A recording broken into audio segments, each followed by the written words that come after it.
Halo Virgo, kita general reading hari ini untuk gimana peruntungan kamu. So guys, ambil yang bermanfaat aja dari readingan aku dan lepaskan sisanya. Kita lihat untuk peruntungan.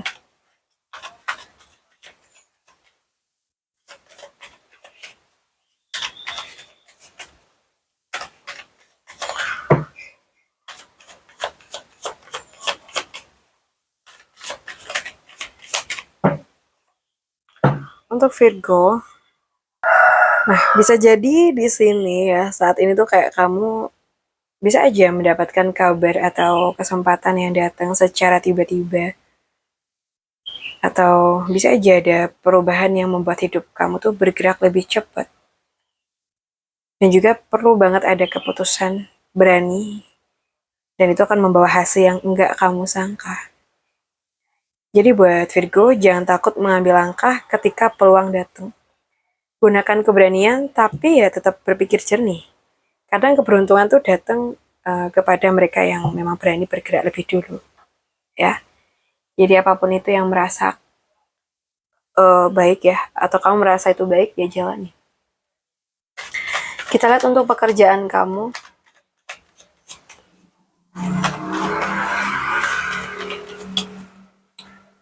Untuk pekerjaan Virgo, aku rasa mungkin energinya itu sering berkaitan dengan pekerjaan yang membutuhkan kelembutan hati, ya, kepedulian, dan juga kepekaan ya. Mungkin kamu memiliki intuisi yang baik dalam membaca situasi atau orang di tempat kerja misalnya. Atau mungkin ada pekerjaan itu bisa berkaitan dengan membantu merawat dan mendukung orang lain. Misalnya kamu tuh menjadi tempat orang lain bercerita atau meminta saran masalah pekerjaan. Atau mungkin pekerjaan yang membutuhkan empati, seperti pelayanan atau membantu orang lain. Dan juga di sini mengandalkan intuisi untuk mengambil keputusan di tempat kerja. Jadi percayalah pada intuisi dalam mengambil keputusan pekerjaan dan gunakan empati sebagai kekuatan, bukan sebagai kelemahan kamu. Karena kepekaan terhadap orang lain itu bisa membuka peluang baru. Ya. Sekarang aku bahas buat keuangan. Keuangan Virgo di minggu ketiga dan minggu keempat ini. So, jujur aja nih, ini salah satu kartu yang cukup bagus untuk urusan finansial. Aku ngelihat di sini tuh ada peluang baru yang terbuka buat kamu. Bisa mungkin berupa kesempatan kerja, peluang usaha, atau sesuatu yang awalnya tuh terlihat kecil, tapi sebenarnya tuh punya potensi berkembang besar ke depannya gitu. Dan yang menarik, dari kartu ini nih ya, biasanya rezeki itu datang dari sesuatu yang nyata, bukan sekedar janji.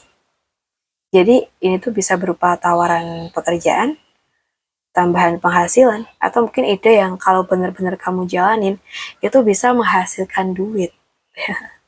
Tapi aku juga ngerasa kartu ini tuh seperti mengatakan bahwa semesta tuh kayak sedang memberikan benih.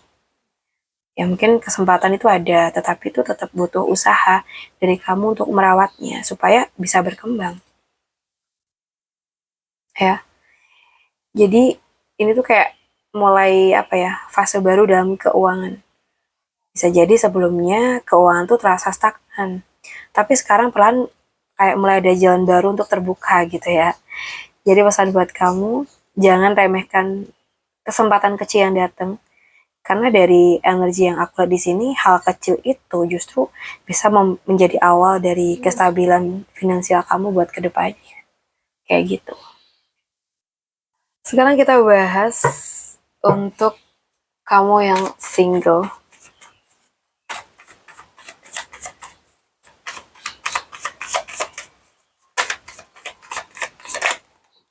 Right. Kalau yang aku lihat di sini itu energi asmara kamu apa ya? Mungkin di fase kebangkitan ya atau titik balik dalam kehidupan cinta. Aku merasa di sini ada energi masa lalu yang kembali muncul. Bisa jadi seseorang dulu tuh pernah dekat dengan kamu, pernah cerita dengan kamu, atau seseorang yang dulu hubungannya tuh belum selesai. Dan sekarang energinya tuh kayak balik lagi gitu. Mungkin ada kesempatan kedua lah, ya, istilahnya gitu. Jika tidak menutup kemungkinan, tidak menutup kemungkinan ada seseorang dari masa lalu yang ingin kembali berkomunikasi, memperbaiki atau membuka lembaran baru bareng kamu. Tapi ini bukan hanya tentang orang lain ya, tapi tentang kesadaran dalam diri kamu sendiri. Seolah-olah kamu tuh kayak mulai memahami apa yang sebenarnya kamu inginkan dalam hubungan. Kadang setelah melalui banyak pengalaman cinta, seseorang tuh akhirnya sadar mana yang layak diperjuangin dan mana yang memang harus dilepasin. Jadi energi ini aku tuh kayak bisa ngeliat kamu sedang berada di fase kebangkitan dalam asmara. Bisa aja orang lama yang muncul kembali. Atau justru memulai bab baru dalam cinta dengan kesadaran yang lebih matang lagi. Jadi dengarkan suara hati kamu deh. Karena saat ini kamu tuh sedang dipanggil untuk memilih arah cinta yang benar-benar sesuai dengan diri kamu. Oke, so kita bahas lagi.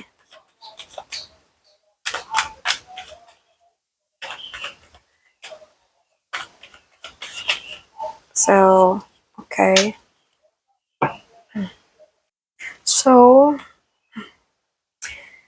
di sini aku ngerasa ada energi kekecewaan atau kesedihan dalam hubungan ya.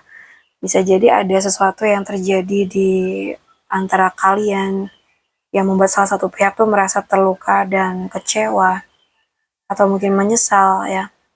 Jadi aku ngerasa di sini tuh ada seseorang yang terlalu fokus pada kesalahan atau masalah yang sudah terjadi, entah itu di kata-kata yang pernah diucapkan, sikap yang menyakitkan, atau mungkin situasi yang membuat hubungan ini tuh terasa berat gitu.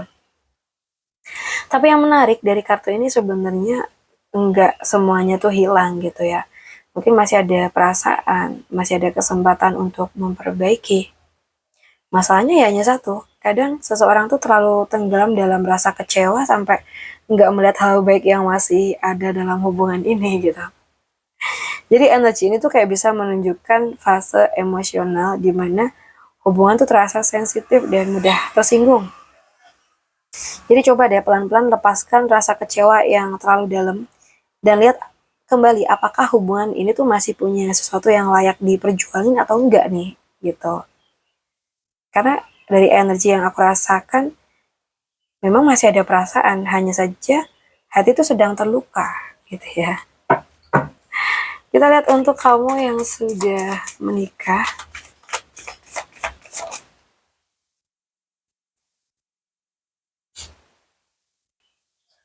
So, aku ngerasa di sini tuh mungkin entah kamu atau dia tuh sudah banyak belajar dari pengalaman hidup sehingga dalam hubungan ya, entah kamu atau dia tuh lebih tegas, lebih realistis dan enggak lagi terlalu mengikuti perasaan semata gitu ya. Jadi aku tuh kayak merasa dalam pernikahan ini kayak ada seseorang yang sekarang lebih banyak menggunakan logika daripada emosi. Nah bisa jadi karena pernah melewati banyak hal dalam hubungan. Akhirnya mungkin dia tuh belajar untuk lebih menjaga diri dan lebih berhati-hati. Atau mungkin ini juga bisa menunjukkan fase di mana komunikasi itu menjadi sangat penting. Misalkan ada masalah, nah hubungan ini tuh butuh kejujuran dan keterbukaan agar nggak ada kesalahpahaman yang berlarut-larut gitu. Nah, tapi di sini juga aku ngerasa kayak menggambarkan adanya pasangan yang kuat, mandiri dan nggak mudah dipengaruhi orang lain. Dia tahu apa yang dia inginkan dalam rumah tangga. Namun ya, di sini walaupun logika itu penting ya, jangan sampai hati itu menjadi terlalu dingin. Karena hubungan tetap butuh kelembutan, perhatian, dan saling memahami, ya nggak? Oke? Okay? Tapi ya dalam Energi yang aku lihat di sini, pernikahan yang sebenarnya kuat hanya saja ya perlu komunikasi yang jujur dan keseimbangan antara logika dan perasaan, itu aja. Oke, buat Virgo, aku rasa cukup dulu readingan kita. Semoga bisa bermanfaat. Buat kamu yang pengen personal reading, coaching, bisa hubungin aku via WA yang ada di deskripsi channel. Makasih udah mampir sampai akhir. Salam santun buat Virgo.